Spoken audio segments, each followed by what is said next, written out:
Title: He survived the roof man, but the security footage made it worse. The discovery: At first, he thought it was an animal. Then he realized the sound wasn't on the roof, it was moving across it. Patrick McCabe lived in a quiet Oregon town, the kind of place where nothing ever happens, until something does. It was the summer of 2018. Patrick, 24, had just come home from dental surgery, recovering in his parents' house deep in the pines. Painkillers kept him half awake most nights. That's when he began noticing strange sounds, faint shuffles, soft creaks, like someone pacing just outside his window. At first, he dismissed it as raccoons or squirrels. The property backed up to dense woods, but the pattern of movement was deliberate, slow, measured. It started one night at exactly 4:03 a.m. Patrick woke up sweating, his pillow damp. The air conditioner had failed again. He got out of bed, pushed his window open for air, and froze. Something was scratching the roof directly above him. It wasn't fast, like claws. It was slow, steady, dragging. He waited, holding his breath. Then it stopped. A full minute of silence. Then a sound of shifting weight. Footsteps. Patrick grabbed his father's old flashlight from the garage and stepped outside barefoot. Gravel bit into his feet, the night air thick and humid. He aimed the beam up toward the roofline. Nothing. Then, a flicker of movement. Something crouched low, barely visible in the light. When he adjusted the beam, the shape moved, and that's when Patrick saw it clearly for the first time. A man. He was crouched like an animal, skin pale and wet-looking, his limbs bent at wrong angles. No clothes, no sound, just those eyes, reflecting light back like a cat's. Patrick's breath caught in his throat. He screamed. The figure bolted. It scuttled across the shingles with inhuman speed, leapt off the back of the house, and vanished into the darkness. Patrick's father, awoken by the shouting, ran outside just in time to see a shape dart toward the trees. Then came the impact, a heavy thud, followed by a burst of footsteps on gravel. The figure was running straight at Patrick. Before he could react, it slammed into him, knocking him to the ground. The smell hit first, a rotting, metallic stench. Patrick felt fingers claw across his face, nails dragging deep enough to draw blood. He screamed until his father wrenched the attacker off him. The man stood motionless for half a second, then turned and sprinted into the forest, disappearing into the dark. When police arrived 40 minutes later, they found no tracks. No torn fabric. No footprints. Nothing except deep scratch marks etched into the shingles near the attic vent. Patrick was treated for cuts and shock. The report listed it as a possible transient assault. Case closed. But the officers didn't see what Patrick's father found the next morning while repairing the vent: 5 long, distinct gouges carved into the wood. Like fingernails. Patrick didn't sleep for days after that. Every creak, every gust of wind sent him spiraling into panic. His parents sealed the attic shut, hoping that would bring peace. It didn't, because 3 months later, when the scratching started again, they realized whatever had been on their roof that night never really left. The escalation. He thought it was over until the cameras went up. 3 months after the attack, Patrick's father installed a new security system. 6 motion-triggered cameras, 2 around the yard, 2 facing the front and back doors, and 1 pointed directly at the roofline. They told themselves it was overkill. But everyone in that house wanted proof in case it came back. For months, nothing happened. No sounds, no sightings. Patrick began to relax again. He even started sleeping through the night. Then, in early November, the alarm system tripped at 2:41 a.m. The notification pinged Patrick's phone. Half asleep, he opened the live feed. On the screen, the roofline camera showed a faint, flickering movement. Something crawling along the edge of the roof. He sat up, staring. The image was grainy, distorted, but it wasn't an animal. The shape was human. It moved like it was pulling itself across the shingles with its hands, dragging its legs behind. Then, static. The feed cut out for 7 seconds. When it came back, the roof was empty. Patrick's mother called the police. They searched the property but found nothing. The official note in the incident log said, optical distortion, possible raccoon. But when Patrick's father zoomed in on a still frame the next morning, his hand trembled. There were fingers. 5 distinct shapes gripping the edge of the roof. The noises stopped again after that, almost as if the house itself was holding its breath. A year passed. Patrick moved out, wanting distance from that night. He found a small rental outside Salem, a single-story home with no attic, no trees near the roof, and bright streetlights on both sides. He told himself he was finally safe. But safety has a way of feeling temporary when you've seen something like that. He started keeping a journal, dates, times, anything unusual. Most entries were nothing. Heard neighbor's dog, wind against window. Then, on April 18, 2021, he wrote 6 words that marked the beginning of the second nightmare. Tapping on window. 11:57 p.m. Can't sleep. He thought it was the rain. But when it happened again the next night, same time, same spot, he couldn't ignore it. A week later, his girlfriend Anna stayed over. Around midnight, the tapping returned. She heard it too. Patrick crept toward the front window, heart pounding. The porch light cast long shadows across the floor. Slowly, he pulled back the curtain. A man stood at the front door, perfectly still, facing away from the house. Patrick whispered, "Someone's outside." Anna leaned in behind him just as the figure turned. Its face pressed against the glass. Pale, expressionless, eyes wide open. Patrick screamed.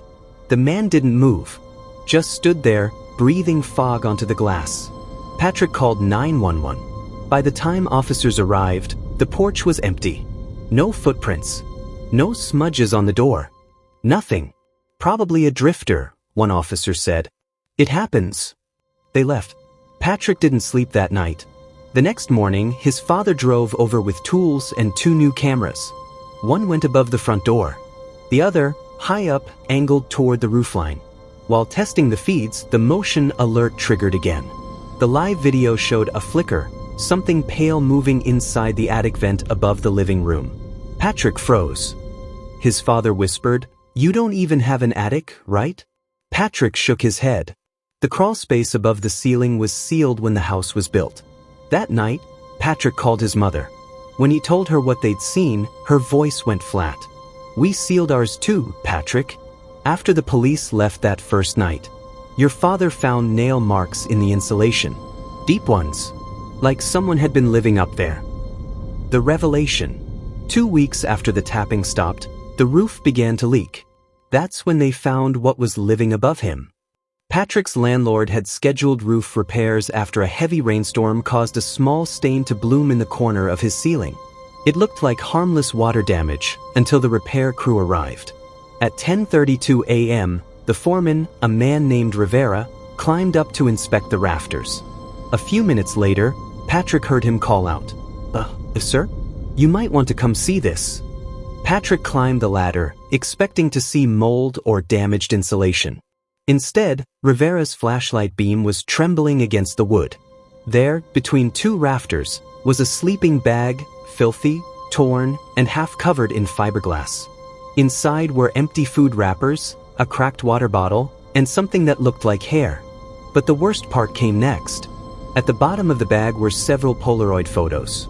Patrick's heart froze as he flipped through them. One photo showed his living room, taken at night.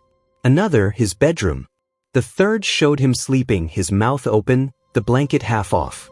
These were taken in here, Patrick whispered. Rivera backed away, muttering, "I'm calling this in." The police arrived within an hour. They cordoned off the property and searched every inch of the roof cavity. What they found didn't make sense. The space was barely 3 feet high. No one could stand or crawl comfortably inside. Yet the dust patterns showed drag marks, long, shallow streaks, as if someone had been sliding back and forth for weeks. The insulation was torn open near a vent that led directly above the living room camera, the same one that had triggered the motion alert days earlier. When forensics examined the items inside the sleeping bag, they found something else tucked into a side pocket, a single piece of shingle broken off from the McCabe family home roof. Patrick hadn't lived there in over 3 years. The police labeled the case as an unidentified squatter. But no fingerprints were found. No footprints on the roof. Nothing to prove how anyone had gotten in or out. That night, Patrick packed a small bag and left. He checked into a motel 2 towns over. For the first time in months, he felt a fragile kind of relief. Then his phone buzzed. It was a notification from the home security app. Motion detected, roof camera. His stomach turned. He hadn't disconnected the system yet. He opened the feed. At first, static. Then a brief flash, the roofline in gray night vision. For half a second, a face leaned into the lens. Expressionless. Lips slightly parted. Then the feed cut out. Patrick threw the phone across the room. When he picked it up again, the footage was gone, corrupted. The police retrieved the hard drive from the system the next morning. Only 2 motion clips remained, both from the night before the repairmen found the sleeping bag. In the first clip, the camera showed faint movement inside the vent. In the second, time-stamped 3:12 a.m., the lens flickered, and the same face appeared again. Closer this time, pressed right up to the camera. The report noted an unidentified human presence, but found no body, no trace. The case remains open. Patrick never returned to that house. He left Oregon entirely. Every few months, he changes apartments, cities, and jobs. But in every new place, he says the same thing starts to happen after a few weeks. First the faint scratching, then the tapping on glass, then silence. "It's not the house," he once told a friend. "It's me. I think it followed me when I left." If you thought this story was terrifying, wait until you see what his last camera recorded. It's the reason the police still won't release the footage. The aftermath. Patrick left Oregon to escape the roof man. But some things don't stay behind. Some things travel with you. He moved south, renting a basement apartment in Northern California under a different last name. He told himself the change of scenery would be enough. New job, new neighbors, a ceiling he could reach with one hand. No attics, no crawl spaces. For the first few weeks, it worked. He slept. He smiled again. The nightmares thinned to a dull ache behind his eyes. But on the 23rd night, while unpacking the last of his boxes, he found something that didn't belong. A photo, slipped between 2 paperbacks. It was a Polaroid, curled at the edges, showing the outside of his new apartment. Taken from across the street. He stared at it for a long time, trying to convince himself he'd taken it and forgotten. But the timestamp in the corner was the night before he moved in. That's when the dreams came back. Patrick began keeping every light on through the night. He stopped drawing his blinds, reasoning that if something wanted to watch him, he'd rather see it watching. Neighbors complained about the constant glow, but he didn't care. The building's manager, a retired electrician named Floyd, noticed Patrick's nerves and offered to install an exterior motion light above the side window. Patrick thanked him, grateful, until the first night it went off. 2:14 a.m. The bulb burst to life, flooding the alley with white light. Patrick froze in bed, listening.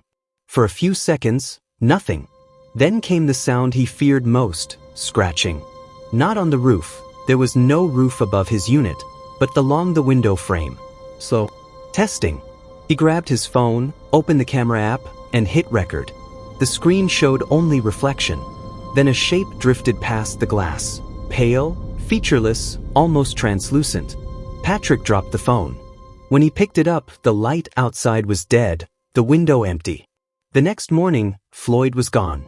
His apartment door stood open, tools scattered across the hallway. He'd vanished sometime between midnight and dawn. Police found his van 2 blocks away, engine running, keys still inside. No trace of him. That was the point Patrick stopped sleeping entirely.